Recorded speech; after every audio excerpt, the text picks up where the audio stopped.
मान्यवर मुख्यमंत्री श्रीजुक्त नवीन पट्टनायक भिसी जरिया नरसिंहपुर मेडिकल को आम हस्पिटाल रे परिणत करिसेंती।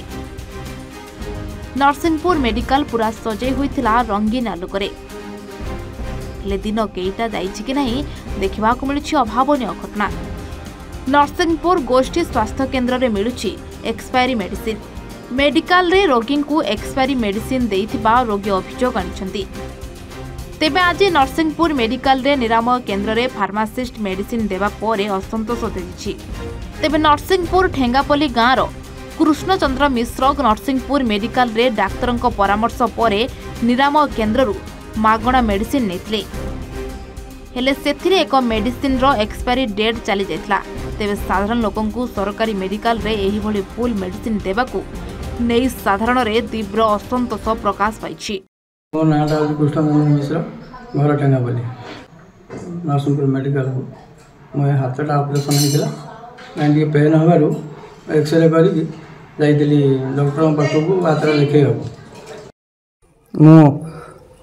नरसिंहपुर निरामय केन्द्र जाकि मेडिसिन आनी खाया पूर्व मेडिसिन देखिली कि से मेडिसिन नवेम्बर 2023 मसीहार मेडिसिन एक्सपायर हो जाए। नवेम्बर 2023 मसीह एक्सपायरी गलानी मुझे देखिली बोली जानली सीना अन्य दिन न देखुची मेडिसिन खाईदे अवस्था कौन हम नवेम्बर मस मेडिसिन एक्सपायर गलानी आम मार्च मसरे खाଇବା 5 मासर एक्सपायर मेडिसिन खाइले लोक अवस्था कौन हम। सरकार तो भल भल मेडिसिन दौरान एक्सपायर मेडिसिन दिया कहीं निकट में आम मुख्यमंत्री आम नरसिंहपुर गोष्ठी स्वास्थ्य केन्द्र को आम हस्पिटाल बोली मैंने डिक्लेयर किंतु नरसिंहपुर मेडिकल रे एक्सपायरी मेडिसिन दिया अंचल जड़े समाजसेवी एवं मु सब देखे ये अंचल किभली डेभलपमेंट काम हम से आम सब जाग्रत था। ये विषय तो निश्चित भाव गोटे संवेदनशील जिनस कारण एक्सपायरी डेट हूँ गला माने जान यही मेडिसिन जदि कौन रोगी की दि जाए से बंचवा असंभव हो जाए। किंतु एठी जो शासन चली देवी मिश्र 25 वर्षर शासन एठी डॉक्टर नहांती एवं एठी रोगी माने बहुत हंतसंत सामान्य डायरिया टे कटक रेफर एवं ये अवस्था एठी ये जो प्रकार आज अभियोग विभिन्न प्रकार आसी मेडिकल विरुद्ध रे एक्सपायरी डेट रे मेडिसिन बिक्री होती दिया होची जोटा कि अति स्पर्शकातर एवं एटा हमको बहुत दुखदायक। तो एटा तो हास्यास्पद कथा आम हॉस्पिटल लाइट जलुची एवं चकचाक देखा जाउची किंतु ये डॉक्टर 7 जन कागज पत्र रे जणे मात्र डॉक्टर ये ड्यूटी कर मु भी एवं निजे मो माँ को लेकिन जाइए जार सीरियल 123 पड़ता ये रोगी बचीब तो ये बहुत अव्यवस्था। तेणु ये गोटे पदक्षेप जनसाधारण रिक्वेस्ट आम करूँ ये परिवर्तन दरकार।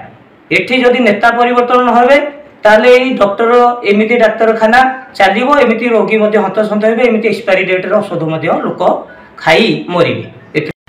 देखु ये हूँ नरसिंहपुर एक उपात अंचल नवीन सरकार ये दीर्घ दिन धरी शासन करुले बारंबार उद्घाटन करा किंतु एठी ना अच्छे डॉक्टर ना अच्छी भल मेडिसिन उद्घाटन करथिले किंतु मेडिसिन पुराना मेडिसिन जहाँ वर्ज्य लोक माने ग्रहण करने उचित नुह देहपाई बहुत ही क्षतिकारक किंतु से पुराना मेडिसिन जहाँ डेट चली जाइए से मेडिसिन पेसेंट को दि जाऊँगी। वर्तमान शासन कल ये परिस्थिति आसिक पहुँची लोक मैंने बुझा प्रस्तुत नुह। एठी गणतंत्र शासन प्रति 5 वर्ष नेता परिवर्तन करने कथा शासक दल परिवर्तन करने कथा जेहेतु एकछत्रवाद शासन एठी चली एठी लोक मैंने बुझीपारना एठी डॉक्टर नहीं 7 जन एठी डॉक्टर रहिबा स्थले एठी जणे मात्र डॉक्टर जीवा आसिबा करूचंती सठिक ढंग पेसेंट एठी व्यवहार एठी ट्रीटमेंट हो पारना जदिबा कौन समस्या आसे सागे सागे कटक रेफर करा जाउची एवं एठी मु निवेदन करी जनसाधारण को तथा आपण मानक माध्यम रे समस्त जनसाधारण को जागृत करने को चाहूँगी। ये हूँ गणतंत्र शासन एठी शासक दल परिवर्तन हवा दरकार। एठी शासक दल परिवर्तन हेले शासित निश्चित भाव में उपकार पाइबे भल। नरसिंहपुर अच्युतानंद बेहेरा रिपोर्ट ए1 ओडिशा।